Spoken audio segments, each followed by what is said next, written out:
예, 최후 통첩을 누가 누구에게 했을까요? 예, 문 대통령이 윤석열에게 최후 통첩을 했다라는 게 지금 여러 가지 말씀이 나오고 있습니다만은 제가 어제 이 시간 11시 김동원의 하이파이브 시간에 갈등의 핵심은 초점은 바로 이것이다라고 얘기하면서 제가 감사위원 얘기를 했죠. 감사위원. 네.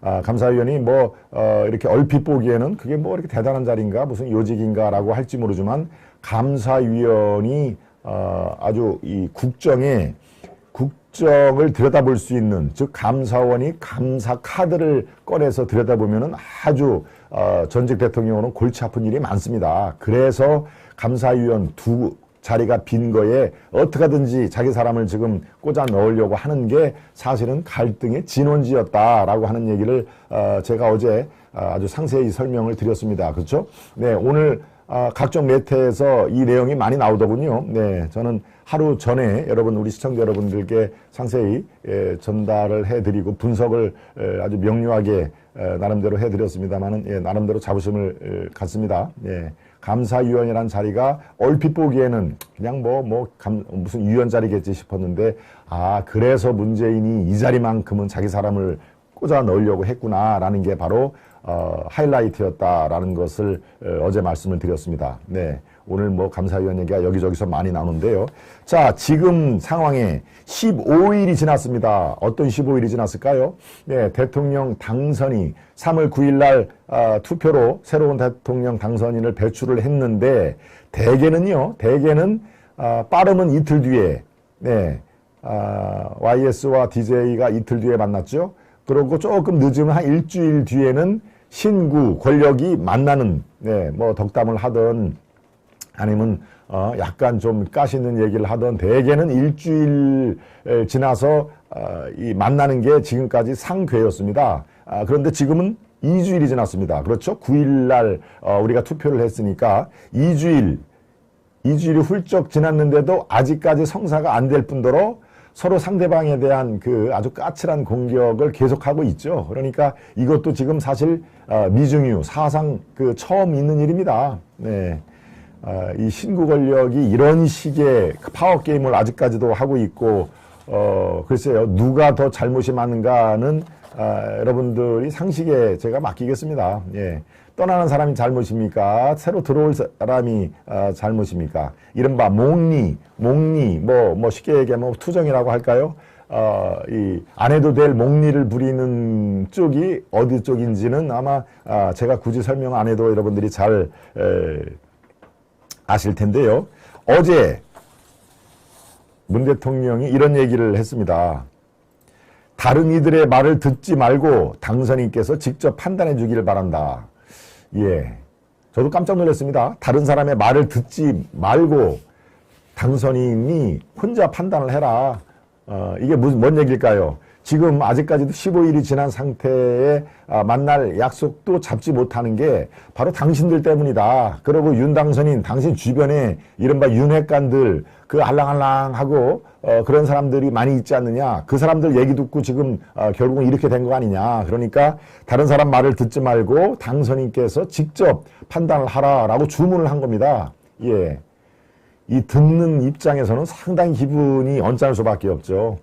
아니, 그러면 이 당선인이 이른바 주위 사람들 말에 이렇게 현혹이 돼가지고 자기 가치 판단을 못하는 사람으로 지금 판단을 하고 있느냐. 다른 사람 말을 듣지 말라니.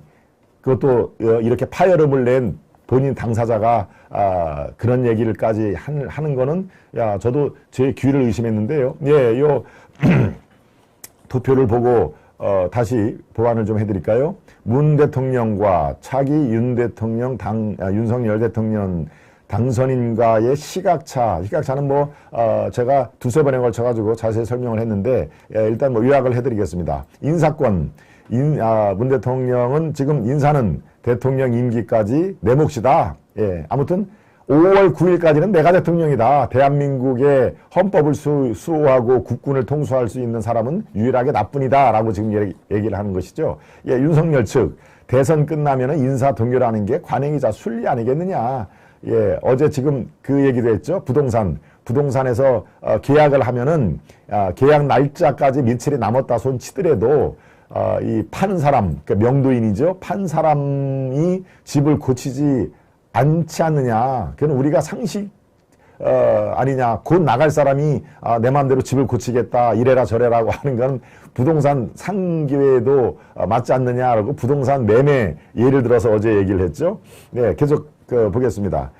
또 회동 날짜에 대해서도 인사하고 덕담하고 참고될 말 주고받는 자리에 무슨 협상이 필요한가라고 문재인 측에서 얘기를 하는데, 예, 당선인 측에서는 코로나 경제 위기 가중이 되고 단순히 덕담 나누는 자리가 아니다. 이거 무슨 공식 회담은 아니지만 그렇게 덕담 나누고 차 한잔 마시고 사진 찍고 올라면은 그게 국민들께 예의가 아니다. 중요한 얘기는 해야 된다라고 당선인 측에서 얘기를 하는 것이죠. 회동 지연 이유에 대해서 다른 이들 말 듣지 말고 당선인이 직접 판단해달라. 예, 바로 정말 이 당선인 측에서는 매우 분노할 그런 얘기죠. 예, 참모들이 판단을 흐리는 것처럼 언급해서 대단히 유감하다. 유감스럽다라는 얘기인데 바로 이렇습니다. 고집 부리고 당신이 윤석열, 당신이 윤핵관들에게 둘러싸여서 고집 부리고 자꾸 이 얘기 저 얘기를 청와대에서 해야 된다라는 얘기까지 계속 나오면은 나는 당신을 안 만난다. 예, 이게 사실상 굉장히 좋게 얘기를 한 것 같아도 그 내막을 파헤쳐 보면은 계속 저렇게 나오면은 나는 만날 필요도 없다라는 얘기입니다. 그것이 바로 최후 통첩의 다름이 아닌 것이죠. 네. 글쎄요. 하여튼 그 당선인 측에서 입장에서는 매우 불쾌할 뿐더러 야, 이제 저런 얘기까지 나오는구나. 만나기를 오히려 피하는구나라고 까지 그 얘기를 들 정도인데요. 네. 문 대통령이 회동 성격을 인사하고 덕담을 나누고 그냥 만나서 환한 얼굴로 손을 잡는 자리다. 뭘 그렇게 인사권 얘기 또 무슨 사면 얘기를 하려고 하느냐. 자꾸 그게 당신 뜻이 아니라 주위 사람들 뜻이라면 당신이 직접 판단을 하라. 만약에 계속 그렇게 나온다면 나는 만날 필요가 없다, 이유가 없다라고 한 겁니다. 예, 사실상 최후 통첩인 것이죠. 그러니까 윤 당선자 쪽에서도 저렇게 아주 펄쩍 뛰는 것이죠. 야, 저거 해서는 안 될 말, 우리가 말과 행동에는 해서는 안 될 이른바 금도라는 게 있는데, 야, 청와대 쪽에서 저렇게 나오네 라고 하면서 어제 이 오후에 굉장히 분위기가 상당히 안 좋았습니다. 그렇다면 우리 만나지 맙시다. 저 정도 얘기까지 우리가 듣고 고개 숙이면서 만날 필요는 전혀 없다라는 얘기시죠. 예, 이렇게 되자 이제 기자들이 또 여러 청와대 출입 기자들이 물었을 거 아닙니까? 그 말을 한 그 배경이 뭐냐? 야구 자꾸 이제 캐 물으니까 청와대 회동에 대해서 자꾸 말하고 싶지 않다. 청와대는 지금 딱 그 마디가 끝이다. 주위 사람들 말에 휘둘려서 당선인이 저렇게 오락가락 하면은 우리는 더 이상 만날 그 일이 없다라고 하는 그런 뉘앙스로 지금 그 문재인의 청와대 참모들은 그렇게 얘기를 하고 있는 것입니다. 그러니까 사실상의 최후 통첩이 된 것이죠. 이렇게 되면은 용산 그 이전으로 파생된 신구 권력의 충돌, 이게 지금 당분간 냉각기를 가질 수밖에 없습니다. 왜? 어느 쪽에서 이렇게 먼저 손을 내밀 정도의 그런 그 계기가 마련되지 않는 한 이것은 상당히 어차피 지금 감정 싸움으로 번지기 때문에 이거에 대해서는 누가 먼저 회동 얘기를 꺼낼 수 없을 조차 상태가 좀 심각하게 되돌아가는 상황이니까요. 글쎄요, 참 뭐 이렇게 사태를 만든 그 당사자가 좀 야속하기는 합니다만은 왜 문 대통령이 저렇게 얘기를 했을까요? 바로 인사권은 끝까지 내가 챙기겠다. 아까 얘기한 감사원, 감사위원 그 두 자리 그거에 대해서는 내가 내 사람으로 채우겠다. 감사위원 대해서는 제가 조금 이따가 더 부연 설명을 해드릴 거고요. 이제 상황이 이렇게 되자 이 신구 권력 갈등이 선을 넘었다, 도를 넘었다라는 그 분석이 그래서 나오는 겁니다. 이게 지켜야 될 금도라든가 어떤 서로 상대방에 대한 배려 이런 것들이 있어야 되는데 지금 상황에서는 도저히 안 된다. 바로 돈을 넘었다, 선을 넘었다라고 하는 분석 기사가 지금 여러 가지 나오는 상황인데요. 이것도 지금 제가 어제 그저께 이 시간 김동원의 하이파이브 11시에 말씀을 드렸죠. 왜 이런 일이 벌어졌을까요? 예, 그 중에 하나가 바로 2달 뒤에 또 초대형 선거가 있기 때문입니다. 예, 만약에 선거가 없이 올 한 해 이제 대선이 끝나고 나머지 휴지기에 들어갔으면은 이런 식으로 할 필요도 없고 할 이유도 없습니다. 그렇지만 6월 1일 이제 어떻습니까? 4월, 5월 2달 남았죠. 지금 이제 내일 모레면 3월 말이니까 네, 2달밖에 남지 않은 대선에 버금가는 지자체 선거, 예, 지방선거, 서울시장, 부산시장뿐만 아니라 각 도의 도지사, 이른바 전국적인 초대형 선거가 벌어지는 것이죠. 예, 대선에서 패한 민주당은 어떻습니까? 역전을 노리는 것입니다. 역전. 예, 대권은 뺏겼지만 이제 각 지자체 선거에 대해서 우리가 승부를 걸어서 이걸 상당 부분 뺏어오면은 국정에 밀리지는 않는다. 예, 마찬가지로 국민의힘은 대권은 뺏어왔지만 줄줄이 지자체 선거에서 만약에 패배가 되면은 5년 내내 끌려다니는 그 형국이 된다라고 지방선거가 코앞에 있기 때문에 이런 그 충돌적인 그 양상이 벌어지는 겁니다. 네. 그리고 또 표 격차가 어떻습니까?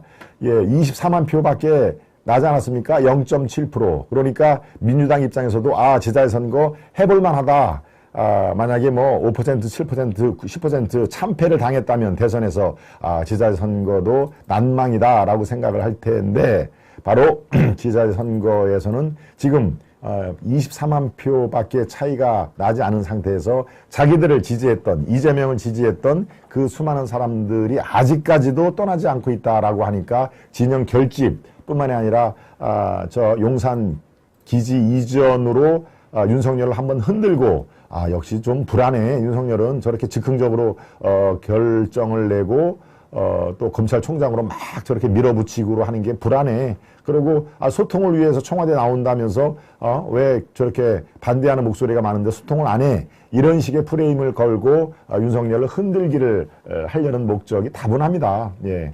그 흔들기를 하면은 불안하다고 느끼는 분들이 또 지지를 철회할 수가 있으니까 그게 다 2달밖에 남지가 않은 지방선거, 지자체 선거가 있기 때문에 이런 현상이 벌어진다. 제가 3일 전에도 제가 말씀을 드렸죠. 예, 그러니까 이렇게 전국을 보는 그 눈과 이런 흐름, 또 제가 정치부 기자라든가 기자생활 30년을 이렇게 쭉 하다 보면은 그런 흐름이 사실은 눈에 확 들어옵니다. 물론 여러분들도 시사의 밝은 분들은 저 이상으로 촉이 발달돼 있었겠지만, 그러니까 이거 다 지자체 선거 때문에 그렇구나, 선거용이구나 하는 것들이 이렇게 다가오지요. 네. 말씀 중에 토미리스님, 지선 완승 위하여 지지합니다. 지선, 지자체 선거죠? 지방선거 완승을 위하여. 네, 토미리스님 또 모처럼 만에 또 이렇게 얼굴을 보여주시고, 네, 얼굴이라는 게 이제 토미리스란 이름이죠. 제가 뭐 얼굴 뵙지는 못했습니다만은, 네, 이렇게 소중한 정성 감사드립니다. 네, 세븐님, 최시우님, 김규선님, 똘미님, 해가님, 김재선님, 네, 세븐님 동감을 합니다.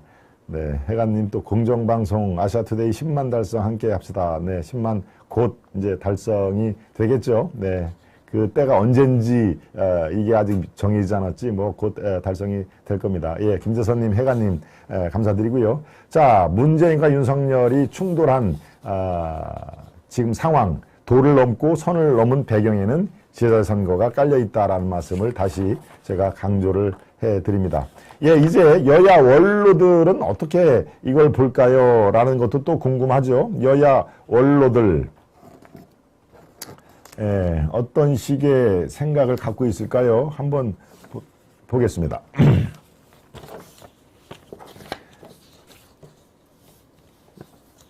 네, 여야 원로들의 면면이 지금 나오는데요. 조금 키워주세요. 자, 여기에 보면 김원기 전 국회의장이죠. 문희상도 국회의장이고, 정의와 다 국회의장들이죠. 김종인 는 국회의장은 아니지만 뭐 여야를 넘나들면서 아무튼 참 많은 그 역할을 했던 분인데요. 자, 이분들은 대통령은 통합의 상징이다. 문재인은 당선인 의견을, 제목이 뭡니까? 존중을 해야 된다.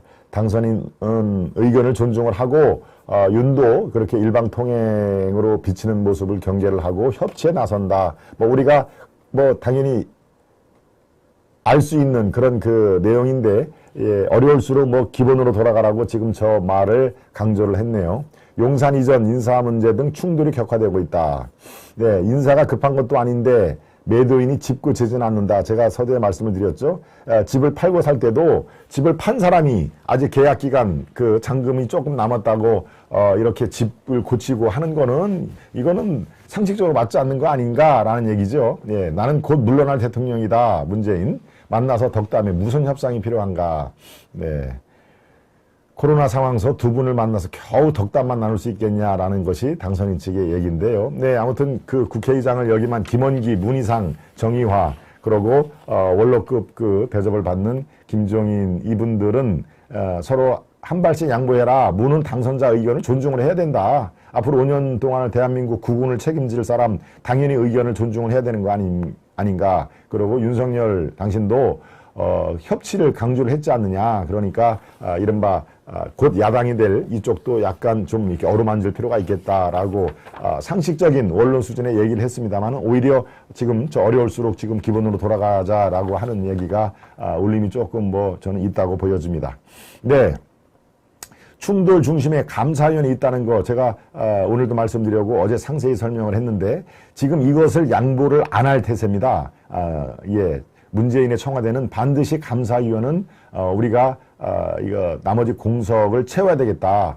예, 그 이유가 어제 설명을 드렸죠. 네, 지금 자 현재 감사위원 구성과 남은 임기 어제도 제가 말씀을 드렸습니다. 최재해, 유이상, 임찬우, 조은석, 김인혜 이게 다 감사위원이고, 최재형에 의해서 최재해 이름이 비슷한 사람끼리 이렇게 연이어서 감사원장을 지금 하고 있죠. 네, 바로 이분들 감사위원이 대부분 다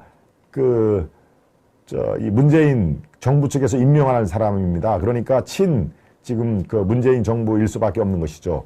두 자리가 공석이 있는데 이 두 자리를 문재인 대통령은 자기 사람으로 채우려고 하고, 지금 윤석열 쪽에서는 5년 동안 같이 일할 사람을 우리한테 협의를 하거나 최소한도 우리가 임명하게 해야지 왜 나갈 사람이 감사위원을 지금 임명하려고 하느냐. 지금 그 얘기 아니겠습니까? 바로 요게 초점이 되어 있는 겁니다. 왜 감사위원이 중요합니까? 네, 감사위원이 자, 이 지나간 정부가 잘잘못이 있을 때는 감사원이 감사를 나갑니다. 그렇죠? 감사를 나가는데 바로 감사위원회를 구성을 해서 과반수 이상이 통과가 되면은 이거 감사합시다. 예컨대 이 원자력, 탈원전에 대해서 이거 문제가 있다라고 이거 전반적으로 국정감사라, 감사원 감사를 해야 됩니다라고 통과가 되면은 지금 문재인 입장에서는 상당히 코너에 몰리게 된 것이죠. 마찬가지입니다. 울산시장 부정 의혹도 있는 것이고요. 대장동 게이트의 성남시 경기도가 지금 잘잘못이 있나 이것도 감사 대상일 수가 있는 것이죠. 그럴 때 과반수를 넘기기 위해서는 자기 사람으로 저 공석에 자기 사람을 넣어야 그 감사를 하는 것을 저질할 수가 있는 것이죠. 그러니까 저렇게 아주 중요한 그런 상황임에도 아주 대놓고 감사위원은 우리 사람으로 임명을 하겠다. 내가 임명을 하겠다라는 그런 제스처가 그래서 나오는 겁니다. 네. 충돌 중심에 감사위원이 버티고 있다 하는 그런 사안을 어제에 이어서 오늘도 말씀을 드렸습니다. 예, 따라서 거의 사실상의 문재인이 윤석열에게 최후 통첩을 한 것이다.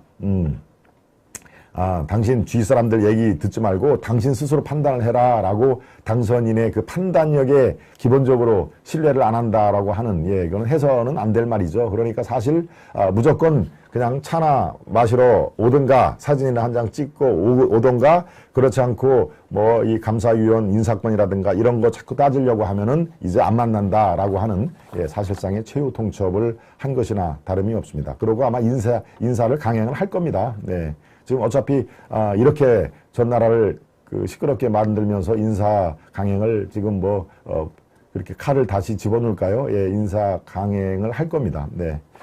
예. 이슈 1, 요 정도로 분석을 해드렸습니다. 조용히 떠나는 대통령한테만 덕담이 존재하는 거예요. 세븐님. 네. 토미리스님은 또 제 얘기를 해주셨는데 아무튼 뭐 칭찬으로 알겠습니다. 네, 금강님.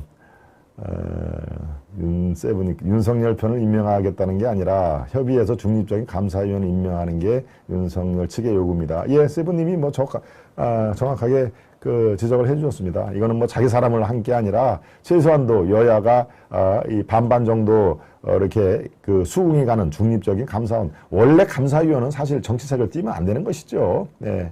감사위원회 정치색을 띠면은 그야말로 이 정권의 그 충견으로밖에 더 되겠습니까? 기본적으로 감사위원은 정치색이 있으면 안 됩니다. 그렇지만 저렇게 문재인 정부 들에서는 뭐 민변이라든가 이른바 자신들의 정권에 이렇게 우호적인 그런 사람들을 대거 임명을 했는데 지금 공석이 된 두 자리까지도 악착같이 그래서 항상 투표를 하면은 과반을 안 돼. 이거는 그 감사하지 말자라고 반대 의견을 할 수가 있는 거니까 지금 저렇게 된 겁니다.